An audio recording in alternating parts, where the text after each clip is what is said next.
adult learners don't go to university to find themselves. Yeah. They have a purpose and a mission when they go to the university and sacrifice the time and the time with family and the personal time and whatever else. Even if it's career progression, at that time you're focusing on your schooling, right? You're Yeah. not really focusing on growing in your career. If that happens, kudos to you. But something's got to give. So definitely communicate the social proof. Talk about the success stories.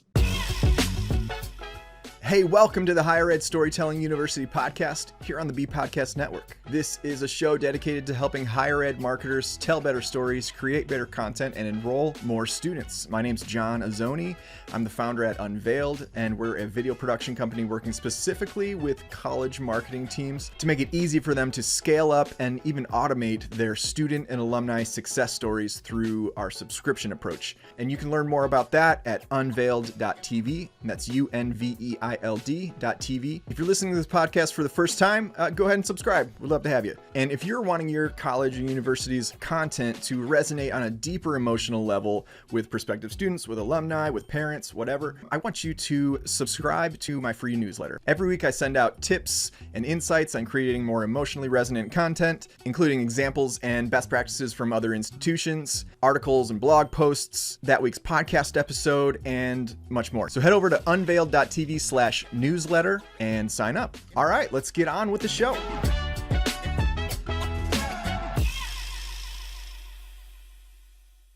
All right, well, today we're talking all about marketing to adult students or non-traditional learners, and here to share his personal testimony, having been an adult learner himself and experiencing some highs and lows, is Chris Rapozo. Chris leads the marketing efforts at Hannon Hill, an ed tech company based in Atlanta, Georgia.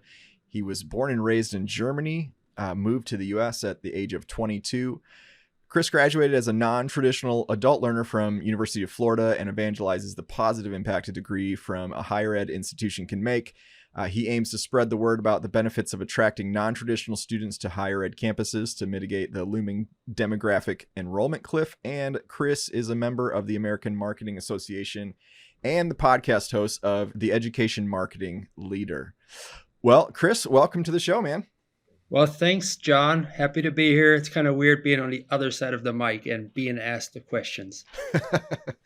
I know it's hard for me too. I'm getting used to it. The more podcasts I guest on, but it's never easy. I'm way more comfortable asking the questions. Same. Yeah. Well, so let's see. So we're talking about marketing to non-traditional students today. Let's kick things off. I like to ask our guests something a little like on a personal note. What is something that people would be surprised to know about you? So as you just mentioned in the intro, I am originally from Germany. I was born and raised in Germany, but I did play American football in Germany. So there's teams spread out the country of Germany that have some American football teams. Some of you may be familiar with NFL Europe. I wasn't anywhere near that league. But wherever there was an army, a military base from the Americans, there was usually some American influence. And I played American football for about 10 years in Germany. And as an adult, between 18 and 22, I played for an adult league, and I had a pretty good season. So my coach sent me to try out for the national team, for the German national American football team in Frankfurt, Germany. So I don't really talk about that a lot, but it's something people usually don't know about me, that I played American football in Germany. That's really cool. What position did you play? So the first 2 years I played quarterback, and then Wow. last 2 years I played wide receiver. All right, so you were like the guy. I mean, I was the guy. Yeah, they gave me the keys to the team. So I had a good arm. That's the only excuse why they put me on the quarterback position.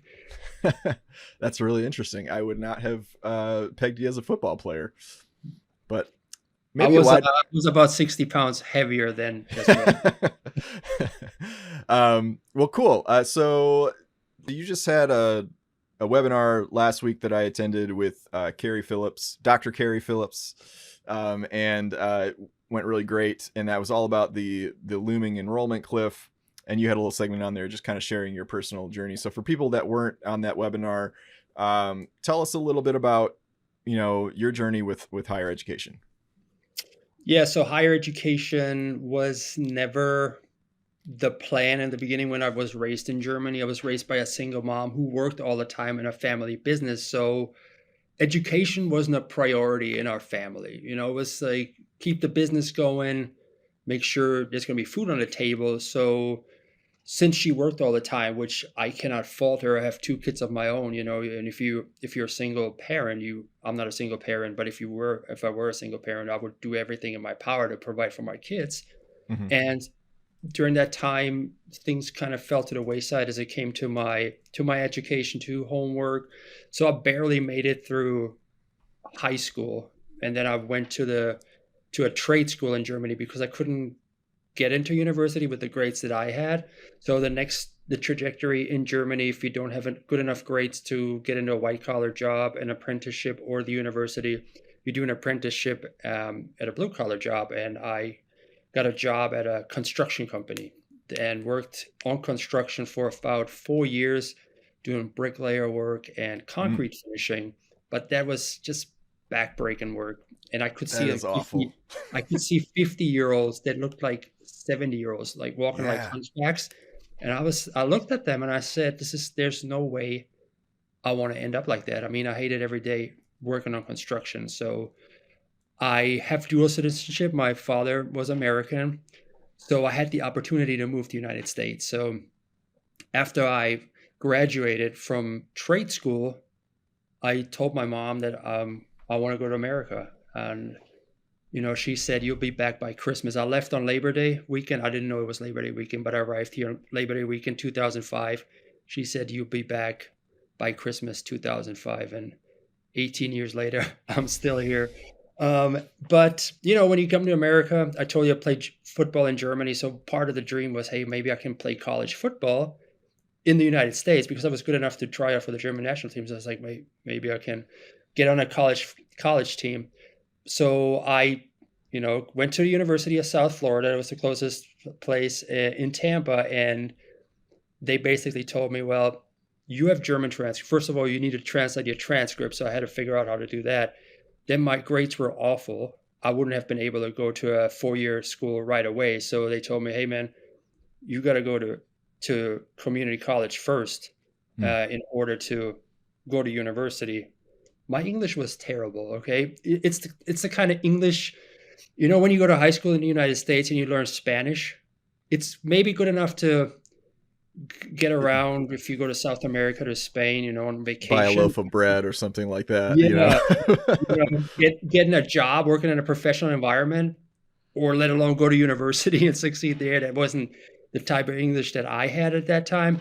So, and I also had to pay bills, right? So I got a entry level job at a mailroom, just worked my way through the ranks, and then got into a law firm, worked in a law firm for several years, got better at learning the language, and then I hit a career ceiling, and I was like, well, I also met my girlfriend, my wife now, at the time, and we discussed future plans. And I hit a career ceiling. I said, well, the next step, if I want to grow and become a better provider, I would have to go to school. So at the age of 30, I enrolled in Hillsborough Community College in Tampa. It's a 2-year college. It's open access, so you don't have to. You do a placement test, but you get enrolled right away if you apply for it. So I did that part time while working. So that's how I got introduced to higher education at the time, at the age of 30. And when you're 30, when you're an adult learner, you have a little bit more clarity and purpose, which you know gives you a reason to enroll in the first place. Like if you get right out of high school, it's kind of like that's the next thing to do. Yeah. You go to college, you're it's like high school, you just live in a different place. But as an adult learner with a family on the way, you just have a little bit more clarity. And then personal growth, of course, was always um, part of the conversation there as well, especially since I had the opportunity to immigrate to the United States. And the last thing I wanted to do was just get by. I mean, I moved all the way from Germany to the US, crossed the Atlantic, and the last thing I wanted to do was just to squeak by and, not live up to my full potential and the opportunity that I was afforded Hmm. when I left my home country. Wow, that's quite a story, and I have so much respect for people that come to America and learn English, because English is hard. Like, like I'm trying to teach my daughter to read. My daughter is 6, and we're reading this kid's book last night. She read most of it and just impresses me. She almost literally taught herself to read. Like, I don't know how she did it, because I haven't worked with her that much. But she's reading this, and like she'll get stuck on certain words, like that, even just that, like they don't follow the rules of like how a Mhm. letter should sound, you know? Yep. And it's It's just like, sorry, kiddo, like you just got to memorize that one. Like there's no real explanation for it. You yeah. know, I remember I went and did a semester in France when I was in college and tried really hard to learn the language. And it was so hard. It Yeah. was so hard. And like, but like, and when you're an adult, that's even harder, because I would meet these went to like a church there, and then they had like kids that had come over from this, you know, families that had come over from the States to like, you know, live there, and their kids were just like fluent, like almost like seemingly instantly. It's just like their brains just soak it up so much better. And but like when you're an adult, I can't imagine trying to learn English as an Yeah. adult. Yeah, it was tough. I met somebody when I first moved here, and she basically said cut off all communication with your German speaking people, because you have to fully immerse yourself in the culture in order to learn it. So when I first started working here, I worked at a trucking company, and they told me to answer the phone, and it was in the Ooh. South, and I couldn't understand the accent. I was like, "Oh my gosh, this is awful." Then I switched careers, jobs, and I worked in a mailroom for 3 years. All I did was sort mail and read emails, and that's how I learned the language and the sentence structure. I uh read emails on how to form a sentence, a proper sentence, a business sentence. So I yeah. learned that within the time I was working in a mailroom. Interesting. Well, that shows like so much grit, and I think that adult students definitely, like that's just inherent in a lot of adult students, is just like when you're deciding to go back to school as an adult, you're really making a sacrifice, and you're saying like this is what needs to be done, so I'm just gonna like pony up and do it, you know. Yeah. So can you share, like, how did you research schools? So thinking about like marketers listening to this podcast, how would you advise them in terms of like how you found value in certain schools over others? What was that search process like for you? So I always tell a story about I had two schools that I went to. I went to Hillsborough Community College the first 2 years for my AA, and living in Tampa, that was the obvious choice. Hmm. HCC is basically the community college in Tampa that everybody goes to. It's low cost, it's easy access. So I didn't do a lot of research on that. It was kind of word of mouth, Hmm. because it was so in the community that everybody who went to school, who couldn't go to university, went to the Hillsborough County Community College. But then once I graduated from HEC, or right before then, I had several options, right? So cost was obviously a factor. So I knew that I was not going to go to the University of Tampa, which was a private school and super expensive. So I needed to find a cost effective way to get my undergraduate degree. And the obvious choice is University of South Florida. They're based out of Tampa, but there's this time commitment, having to go to the university after I was finished with my job. And it was at a certain part of town where there was always traffic. You could never find a parking spot. And the last thing I wanted to do is, after I got out of work, sit in traffic for an hour and then drive around campus to find a parking spot. Right. I didn't want to do that to myself. So I looked at other options, like what else was out there, and I learned about online schools other than University of Phoenix. At the time, University of Phoenix was the online school, Hmm. but it didn't have the reputation that I wanted. So I was like, well, I don't want to go to University of Phoenix, right? It doesn't seem to have the same weight than like a University of Florida or a University of Central Florida. So I started researching all the public universities in the state of Florida. It was Florida State, it was University of South Florida, it was University of Central Florida, and then it was Florida International, I think it was as well. I didn't really look at North Florida, but Just the big name schools. I looked them up. I navigated their website, and then what really, what helped me make a decision was the user experience on the website. If the website popped and it looked modern, and it looked like they had it together, it told me a lot more of what kind of education I would get, or perceived. At least I had the perception of, hey, they know what they're doing on their website. They must know what they're doing in the classroom or the virtual classroom. So that was kind of like the research that I Mm-hmm. did on the get go before I enrolled in a 4-year school after the AA. That's interesting. The website, just the layout of I experienced that recently. I can't remember what website I was on, but I was like gonna buy something or something like that, and the website was just kind of like clunky and like Hmm. old, and I was like, I don't know. Hmm. I experienced like that friction of like, Hmm. I don't know if this is the right decision based on how this Exactly. looks. Exactly. It's the perception, man. First impressions matter, and a university website is basically the first impression somebody gets after they either get referred to it or they see a billboard or something. They go to the website. What does the website look like? Do they look like they're in 2023, or do they look like they're back in 2008? Right, right.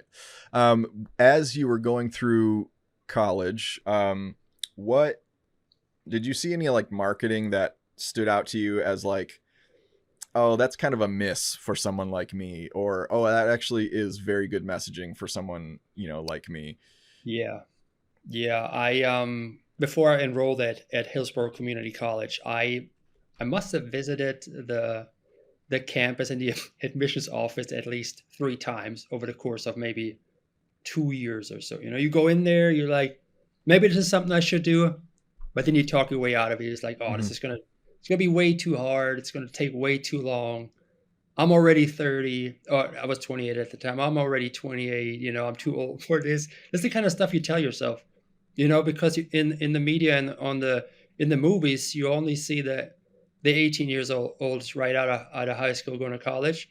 So as an adult learner, especially from a different country, you're like, well, that ship has sailed, man. I'm not going to go to university. I'm too old for this. Mm-hmm. But it's you kind of try to get over yourself. And so I showed up at the campus a couple times, and I still remember this, and that must have been 12 years ago now, but I still remember it to this day. I walked the admissions hall. I just walked around the building, and I saw these posters with students on there, and it said, invest in the one thing that earns you 100 return of investment, which Mm. is yourself, you know? And Yeah. that kind of stood out to me. I was like, because you always, when you come, especially from another country, you're always trying to figure out a way how to make money. You're like, well, should I invest in things? Should I invest in the stock market? How can I make money fast? And then I saw this: invest in the one thing that earns you 100% of the return of investment, which is yourself. And I was like, that stuck with me. I was like, Yeah. God, hey man, I gotta invest in this. And everybody told me, like, go to school. If you have that degree, that's something nobody can ever take away from you. There was always that saying. You heard that before, right? Mm-hmm. Like, nobody can take away that education from you. And then when I was made aware of the University of Florida Online, where I went to, of all pieces, of all marketing pieces, it was a mail piece that I received, and it was a magnet that said the Gator Nation is everywhere. And to this point, I didn't know that the University of Florida had an online option. UF is huge in Florida, right? And especially in Tampa. It's a lot of UF grads. I worked with a lot of UF lawyers at the law firm that I worked for Mm-hmm. before I enrolled. And I thought, my goodness, I always wanted to go to the University of Florida, but that was 2 hours away from Gainesville. And obviously, I wasn't going to leave Tampa because I had a job there. And I wasn't going to commute to Gainesville to go to the University of Florida. But when I got that mail piece that said the Gator Nation is everywhere and brought awareness to their online program, I was like, wow, this is it. And you know what? UF was the only school I applied to after my AA, or right before I graduated. And luckily I got in. So the Gator Nation is everywhere. It was more about just it being online. Yeah, this is the tagline, like everywhere. Basically, you can be a Gator from anywhere in the world. Okay, cool. Because when you said that, I was kind of like, oh, that would be a great slogan for like our alumni network is Mhm. really strong, you know? Yes. But it's also like, yeah, you're a gator and you can be a distance gator and you can. I had students or classmates that were in Italy. They were based in Italy. They maybe in the military, and they were stationed in Italy, and they did their schooling from there. Yeah, that's cool. Yeah, just like because I think that's the obvious hurdle that higher ed marketers need to overcome is like, is this really going to be like the real college experience if I'm doing online school? Is this going to be like a YouTube education, or am I really going to be part of something and really ingrained into the culture? And those are really like the stories that I think that we need to be telling to adult students is like, here's how my what I perceived online school to look like, but here's Mhm. like the community I actually found, through that, and it was very much like, being on campus Yeah, and and the things other like that. thing they always promoted was that the UF online students get the same faculty as the students on campus. So a lot of the faculty that I had, they actually taught in the classroom on campus at UF, and then just got some extra courses and did them online and shared their knowledge there. Yeah.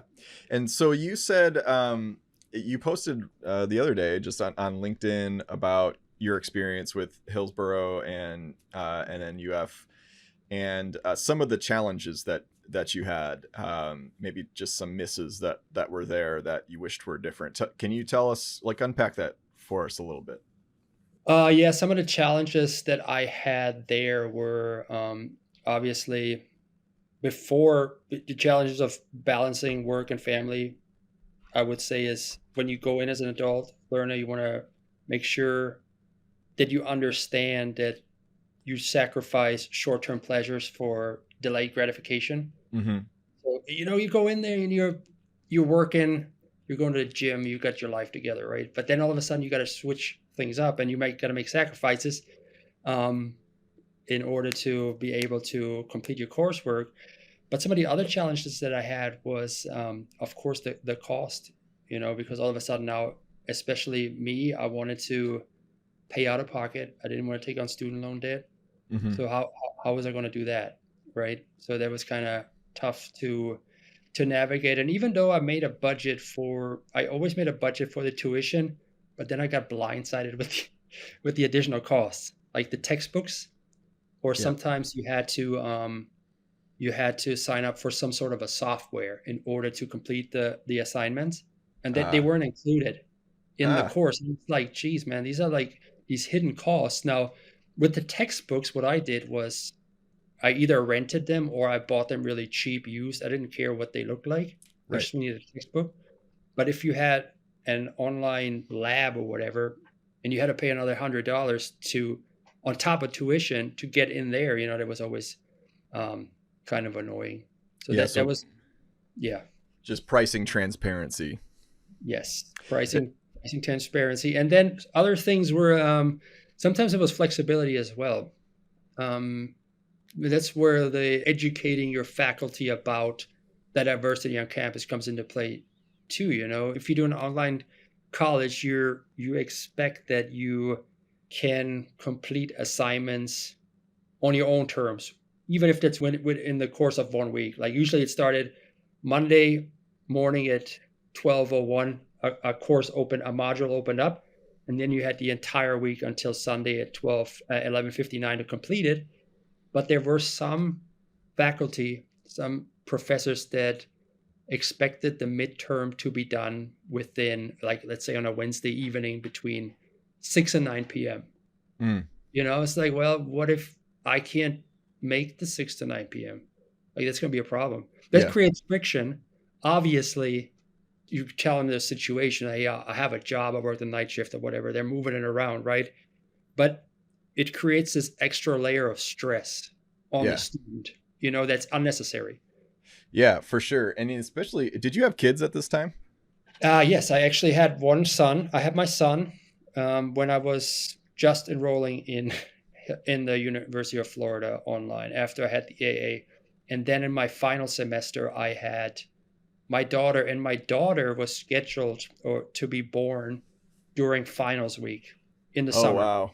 Here was I emailing my professor saying, hey, I know we have finals this week, but my daughter is due around this time. So she came 3 weeks early, so there wasn't a problem, but she could have been born right around the finals day. Oh, geez. I read a Yeah. story that popped up in my newsfeed about a mom who was giving birth and took the bar exam while she was in labor, What? like in her hospital bed. That's insane.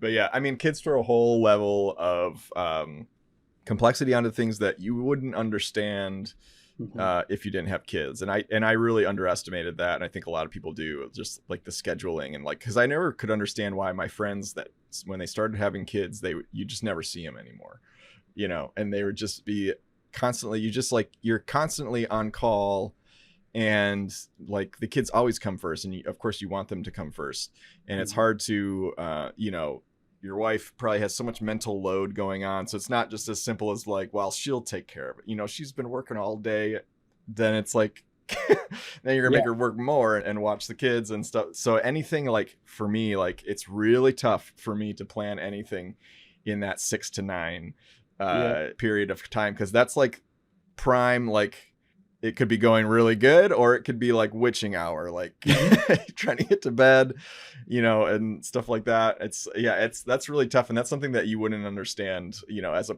developing programs and stuff if you didn't have kids. Yeah, and the other thing was, at the same time, my wife earned her MBA. Oh while, my gosh. while I was doing the undergrad. So that was actually a blessing. And you know why? Because we were both going through it. So it was kind of like, you know, we understood each other's struggles. So it was like, okay, I'm gonna do schoolwork around this time. You have the babies. And then I took him after I was finished, and she did her stuff. You know, it wasn't like, she never felt neglected because she was going through the same thing. And that could be another issue if you're an adult learning, you have a family, and your wife or husband are used to you guys hanging out on a Friday night, or traveling on the weekend. You can't do that, because the weekends are the time that you complete most of your schoolwork. Wow. Gosh, that sounds very stressful to me.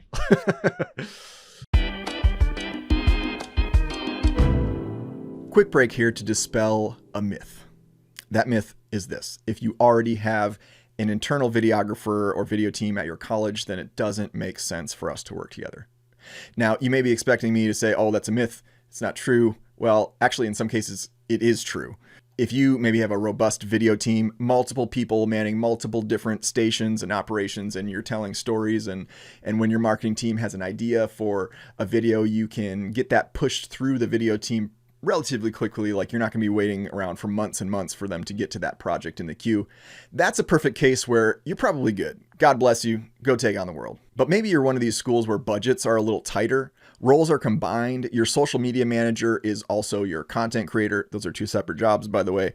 Well, that's what my friend Shar, who at the time we recorded this, she was doing both for the institution she works at. She was the social media manager and the videographer and the photographer. Since recording this with her, they've actually moved her into a full-time videographer, photographer, content creator role. And for her sake, I'm super pumped for her. But I'm going to let her tell you about her experience with our video storytelling subscriptions, and how partnering with us, in addition to the internal video work she was already doing, helped her be able to focus on the many other priorities that she had. So here's Shar. The video subscription idea was a real godsend for me. It's been kind of life-changing in a way. I don't know if that's too strong of a statement.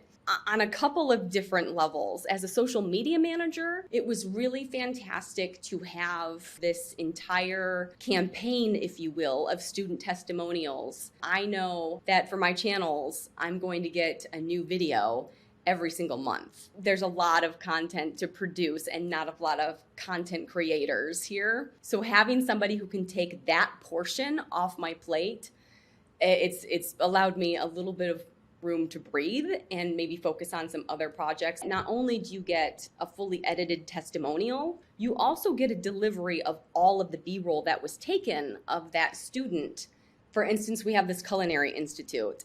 And one of the projects we wanted to do is to create just a short little video connected to a QR code that on all the little chocolates that we give out in the restaurant, or if they make chocolates for a special event or for our board members or for any meetings or graduation, they can scan this QR code and up pops this video of some like really beautiful slow-mo hands making chocolate and that sort of thing. And I was able to go into this B-roll and find some fantastic shots of one of our students who did a testimonial creating these bonbons and creating cakes, and you've got the batter going and you've got the chocolate drizzling. So I know that I'm going to be able to take that footage, resize it. I can resize it vertically if I need it. I can resize it into a 1x1 if I need it. I can color grade it however I need to fit my needs.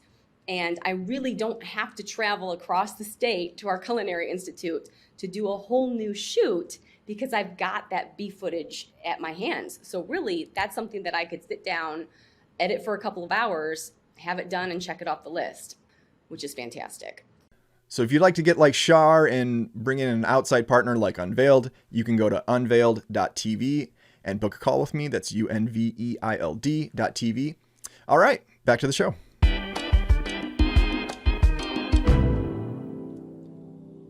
So thinking about like the stories that universities tell in their marketing, as we're coming to this, enrollment cliff, and, one of the opportunities, here that I think is just kind of an obvious jump is schools shifting their marketing towards adult students.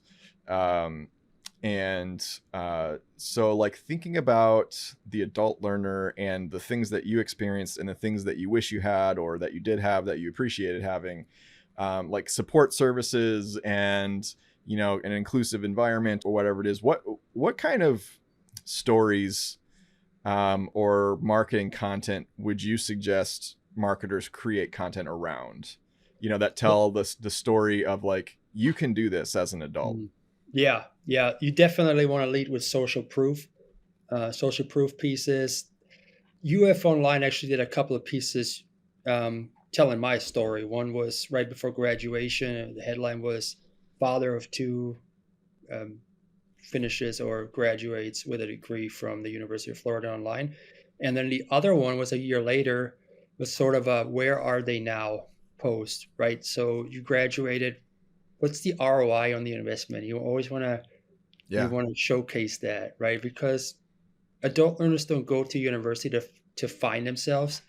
Yeah. They have a purpose and a mission when they go to the university, and sacrifice the time and the time with family and the personal time and whatever else. Even if it's career progression, at that time you're focusing on your schooling, right? Yeah. You're not really focusing on growing in your career. If that happens, kudos to you. But something's got to give. So definitely communicate the social proof. Talk about the success stories. But here's the issue that I always find, and I learned this the more I work with higher ed, the more I talk about on this topic. We always want to tell the hero stories, the end, but we never want to talk about the struggles, Absolutely. Yeah. Because we think that, well, maybe that'll deter someone from coming to our schools. But if you're at all aware of yourself, going in that this is going to be difficult. Yeah. You talk to yourself, you talk to your family, you're going to saying, this is going to be a really, really tough season. And if I don't go in 100%, I'm probably not going to make it. I'm going to be one of those 40 million people that have some college but no credentials. And that's just a waste of my time. And it's a waste of our money, because you're going to pay for the classes, but you're not going to have anything to show for at the end. And then it's always something that'll linger with you.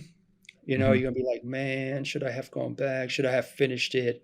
So that's something you want to communicate, but you also want to communicate the support systems that are in there. I had a wonderful academic advisor who went with me every step of the way. I checked in with her every semester right before, and I said, hey, which classes do you think I should take next in order to get to my ultimate goal quicker? So not only telling student stories and the success stories, but also talk about the struggle, but then also introduce the faculty and introduce the advisors, those people that are the unsung heroes, and talk about them. So Yeah. because people do business with people, right? So you want to make Right. sure you build that trust. And of course, with adult learners, you have to communicate flexibility, flexible options. Some people think, well, all I know is what I see on TV. I have to be on campus from 9 to 3 or whatever the timing is. Some people may not know that there's evening classes available or online classes, Yeah. and create awareness of your institution. I got to be honest with you. I don't think I got another mail piece, another promotional piece other than the University of Florida online. Mm-hmm. So what I would say, if that's legal or possible for universities to partner with two-year schools and get a list of their soon to graduate students that are going to graduate with their AA and want to go to a 4-year school. Yeah. So you can target them, because maybe University of Florida, University of South Florida in Tampa may have had a program that I would have liked better, or University of Central Florida in Orlando. That was another school I looked at, but I was never targeted by them. The only school that targeted me was University of Florida, and then they got me in the end. And then the last thing I would say, you want to make sure that you make the admissions process as simple as possible. I watched a higher ed web presentation the other day by Day. She works at Ology, and she talked about how she was an international student, how she tried to get into MIT, and just the admissions requirement page. She clicked on she had 23 clicks and landed on 17 pages just to figure out how to, what she needed to send to the school in order to get the admissions process going. So make it a little bit more simple. We talked about friction earlier, and that we want to alleviate the friction, especially when you're trying to get somebody into the door. Make it as easy as possible on them. Yeah, absolutely. I was just dealing with this morning. I have a program that I've been working with, a piece of software that I've been trying out, and I'm finding it to be a really good potential. In theory, this is really helpful, but the user experience is so clunky, and I have to click around. It's so confusing, and I'm just I spend 10 minutes with it. I'm just like, I can't do this.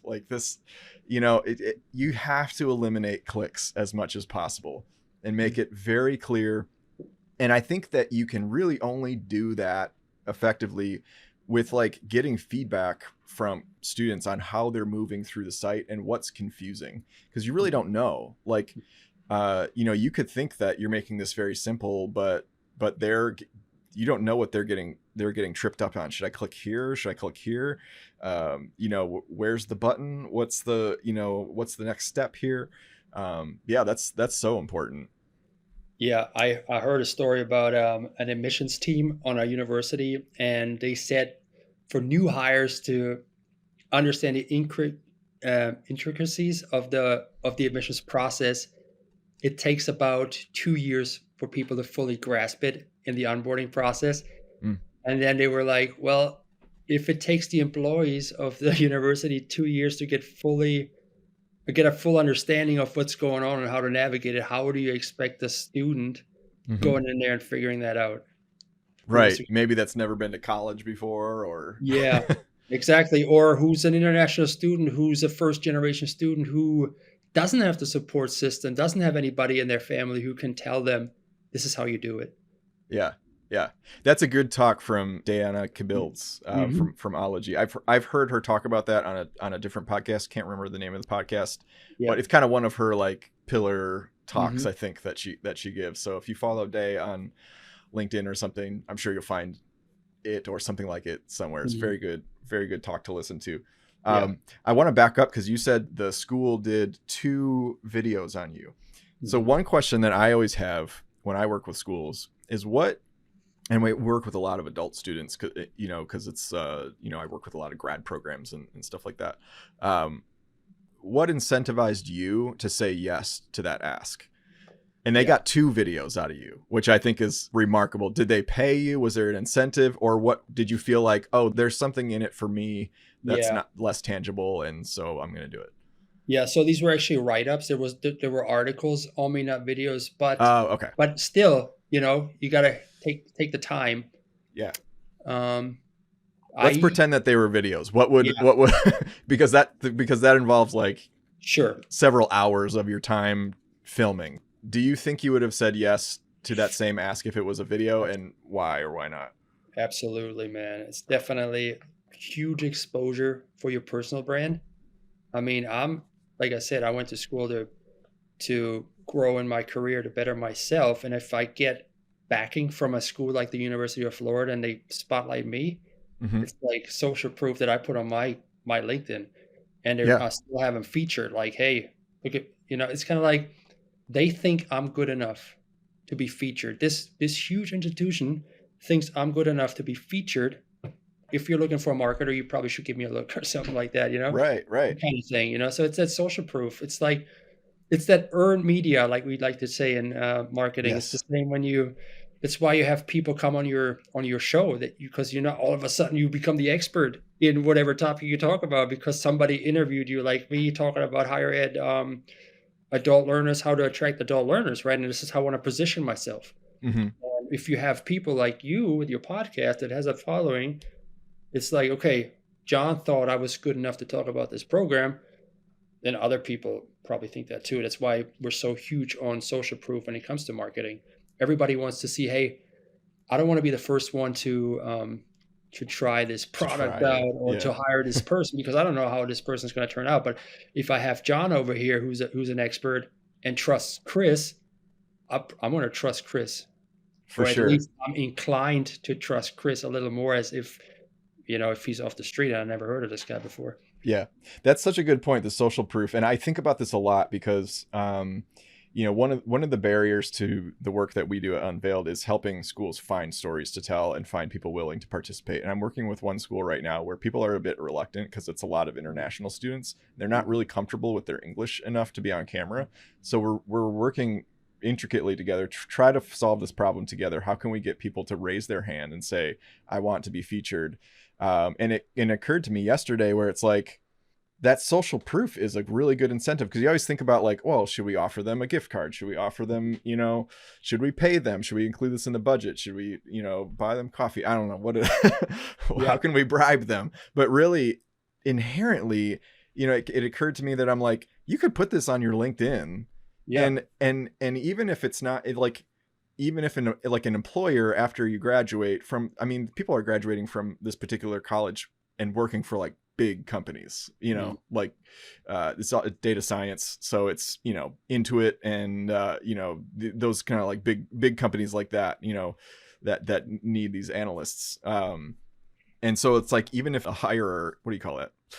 Recruiter is going on and they find you on your LinkedIn and they even just get a chance to hear your story, that goes before you, that goes before that student in an interview where like they might not even interviewed you, but now they got an emotional connection to you. So they want to hear more. So even just that, the social proof, but also the opportunity to present yourself to employers in a way that's like, here's my story. Here's why I care about this thing that I studied. That's right. And like you said, this particular school is big companies recruit them. And, a lot of people can make up, hey, I graduated from this school and they may never have gone there. But if you have that story and that school featured you, there's a sure bet that this person actually went to that school. Oh, yeah, for sure. Awesome. Well, can you offer any, any insights into the role of technology, social media in reaching and engaging adult students? We've talked a little bit about storytelling. We've talked a little bit about, you mentioned the direct mail example, but what about what are some other things that marketers could put into practice to reach a student like you? Yeah, well, we talked a lot about social proof and the videos we just did. So I'm not going to get too much into that anymore, but definitely want to have the social proof because people want to, before they buy, they want to see. That's why everybody goes on Google reviews before they do make a purchase. They want to see, hey, are there people that look like me that had the same background as me, did they make it through your rigorous program? So social proof is top. The other thing we just talked about was the issue created on websites. If you have to do all these clicks and you have to do 17 clicks or 17 pages in order to get to where you want to go. So one of those new up and coming things is website personalization.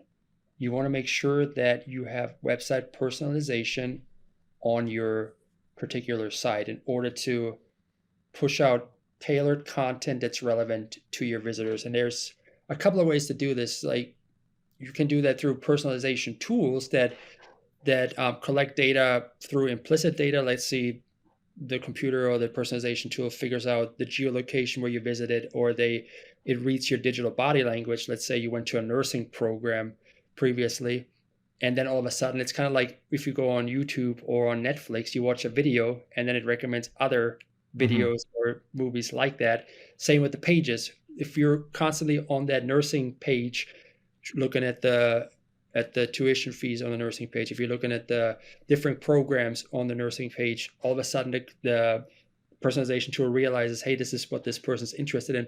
Let's give them more of that content that's relevant to them, right? So through personalization tools.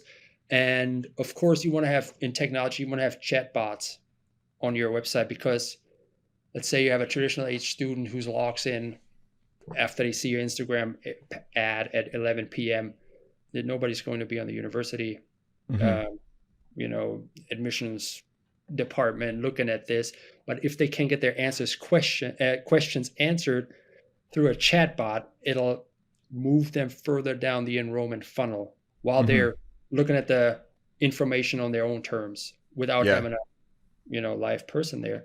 And then of course, when it comes to social media, if you are doing targeted advertising, especially for adult learners that want to grow in their career, I would say LinkedIn, because we all, especially white collar guys like us, we hang out on LinkedIn a lot.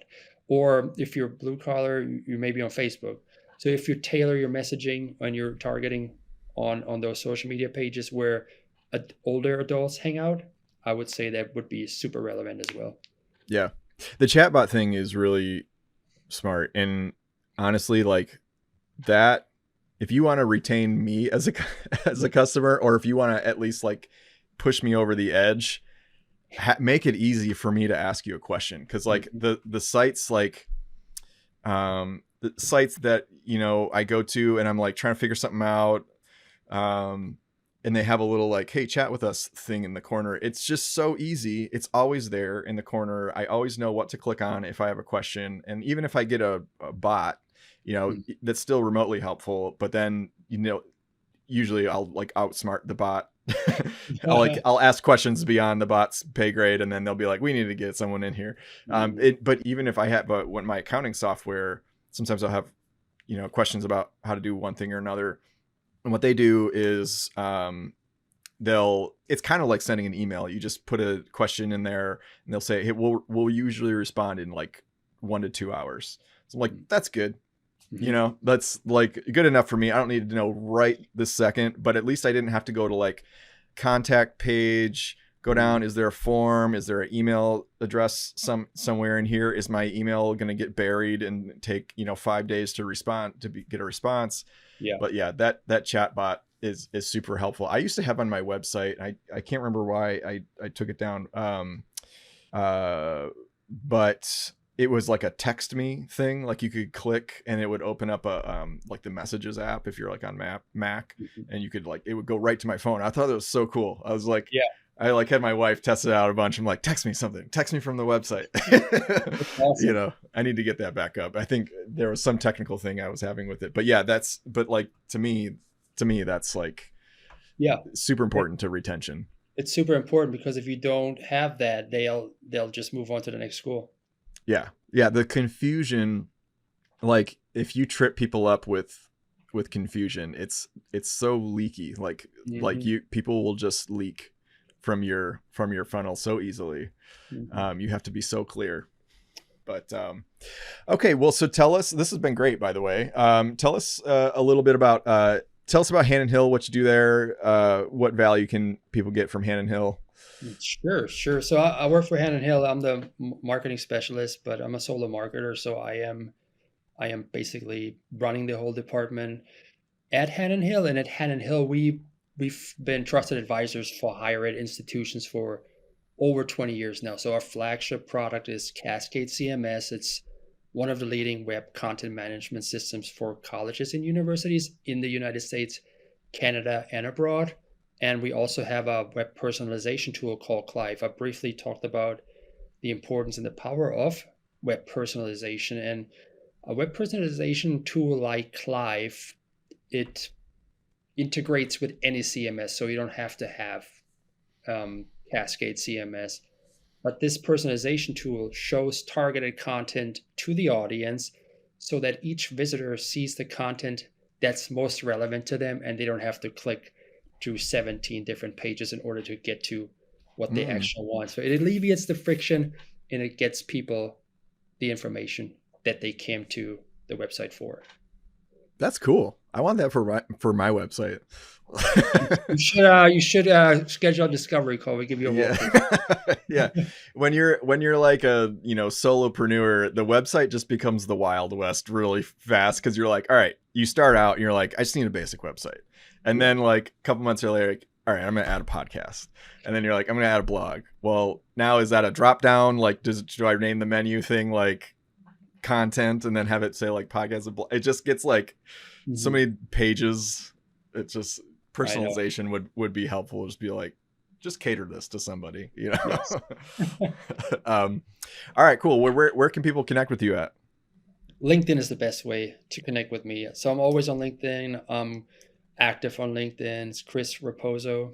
So you'll easily find me there. Maybe you'll tag me in the recap. And then if you want to email me, it's chris.rapozo, RAPOZO @hannonhill.com. Cool. Yeah, Chris is a great follow on LinkedIn. I follow him. I'm sure a good handful of the people that listen to this podcast also follow Chris. He's kind of a popular guy on LinkedIn. So definitely go check him out. Reach out to Chris. But yeah, Chris, thank you so much for coming on the show. I really appreciate it. It's a great episode. Thank you, John. It's been an honor. Thanks for listening. 3 things I want to give you before you go. Number 1, reminder to sign up for my free weekly newsletter, all about creating content that resonates emotionally with your audience. And you can do that at unveiled.tv/newsletter. Unveiled is spelled UNVEILD. Number 2, if you've enjoyed this episode, share it with someone. Share it with your team, your boss, your dog, whatever. And if you're not already subscribed, I'd love for you to do that. Number 3, reach out to me. If you have comments, questions, you want to talk about a video project, whatever, my email is john@unveiled.tv. John is spelled JOHN. Or follow me on LinkedIn. If you're searching for me, my last name is spelled AZONI. That's all for today, and I look forward to catching you on the next episode of the Higher Ed Storytelling University podcast. Thanks.